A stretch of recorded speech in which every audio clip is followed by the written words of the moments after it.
Hello everyone, welcome back to my channel. आज हम लोग देखेंगे मैनी टू मैनी रिलेशनशिप। पहले हम लोग वन टू मैनी ये सब रिलेशनशिप देख चुके हैं। ये जो रिलेशनशिप है वो RDBMS में बहुत ही एक इम्पॉर्टेंट टॉपिक है। ये जो रिलेशनशिप है वो आपको ER मॉडल को डिज़ाइन करने में आपको हेल्प करता है। ER मॉडल में जिसमें आपका एक रिलेशनशिप होता है और दो तीन या इतने सारे आपका एंटिटी होते हैं।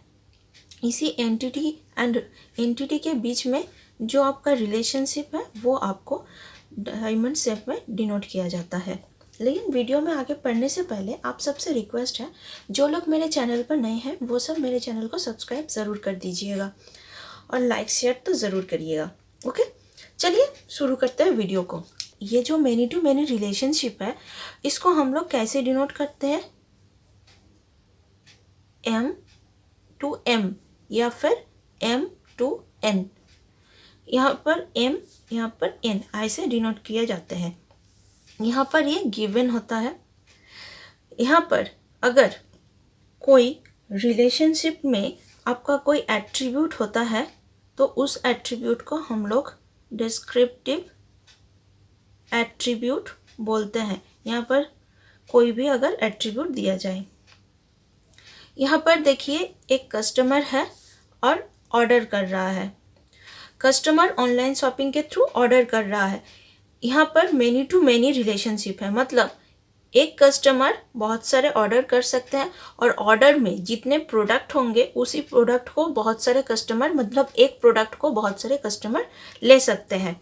मतलब क्या है, देखिए यहाँ पर मान लीजिए कस्टमर है, यहाँ पर एक ऑर्डर है, ये कस्टमर ये ऑर्डर है। यहाँ पर एक कस्टमर बहुत सारे ऑर्डर कर सकते हैं। यहाँ पर ये तीनों कस्टमर है, ये तीनों प्रोडक्ट है, ऑर्डर के प्रोडक्ट हैं।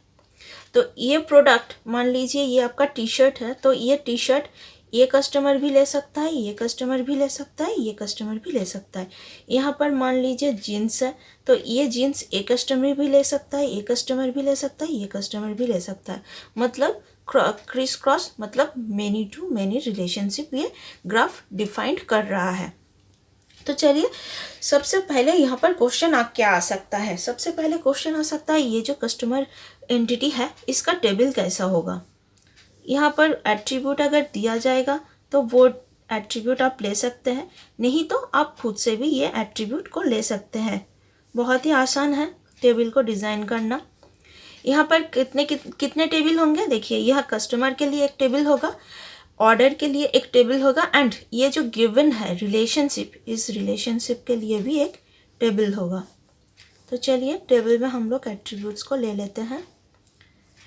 हर एक टेबल में हम लोग जानते हैं एक यूनिक की होगा, यूनिक की रहेगा जिसको हम लोग प्राइमरी की बोलते हैं, राइट।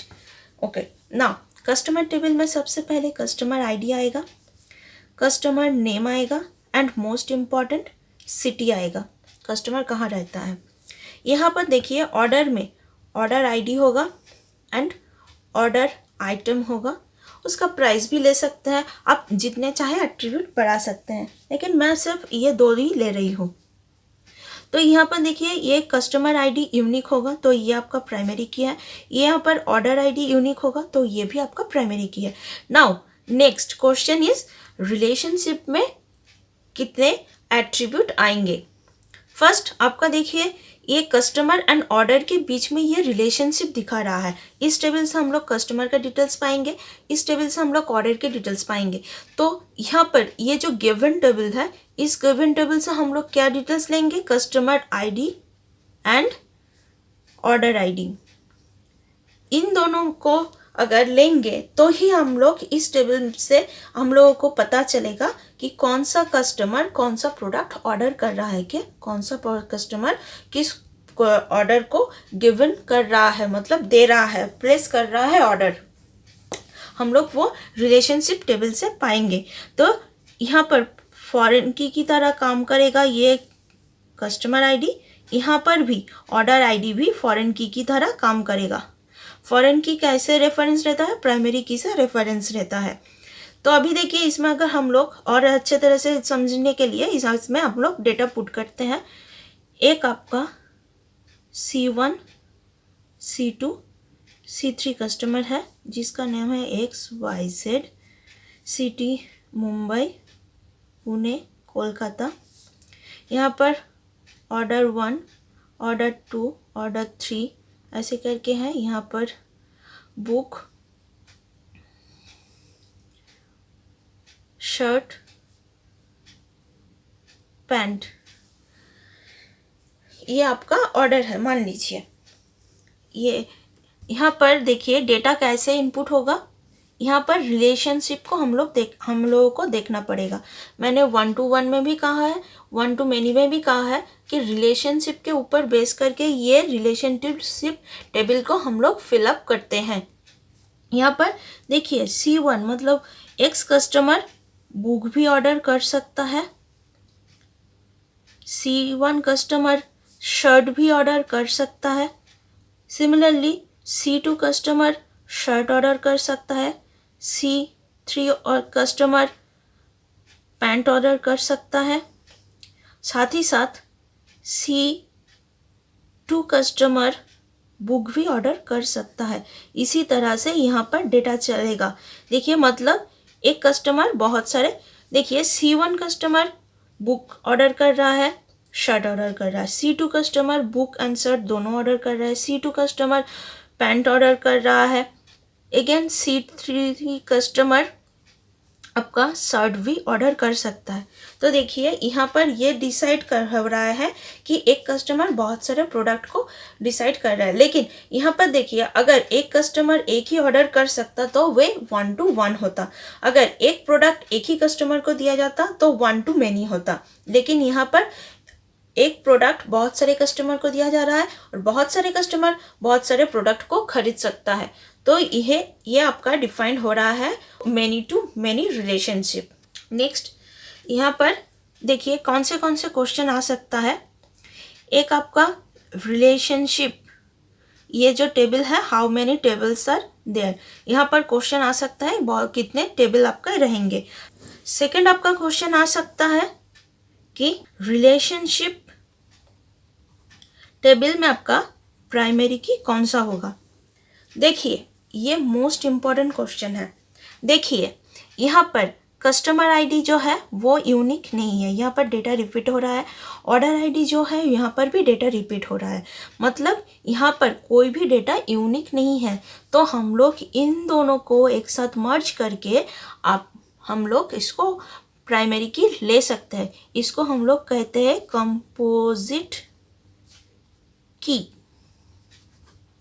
कंपोजिट की यहाँ पर क्या होगा, CID प्लस OID, इन दोनों को मिलाकर हम लोग ये कंपोजिट की ले सकते हैं।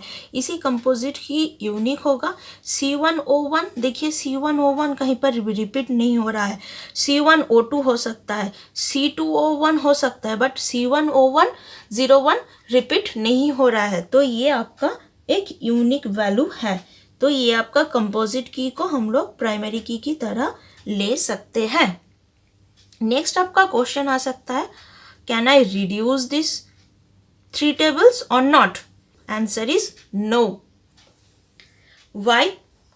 देखिए यहाँ पर हम लोग रिड्यूस कैसे कर सकते हैं, 1 to 1 या फिर 1 to many में हम लोग देखे हैं, जहाँ पर इस टेबल का प्राइमरी की एंड इस टेबल का प्राइमरी की सेम होता है, या फिर इस टेबल का प्राइमरी की एंड इस टेबल में प्राइमरी की अगर सेम होता है तो ही हम लोग रिड्यूस कर सकते हैं। बट यहाँ पर ये दोनों को मिलाकर हम लोग एक कंपोजिट की या फिर प्राइमरी की ले रहे हैं, तो यहाँ पर हम लोग इस टेबल को रिड्यूस नहीं कर सकते हैं।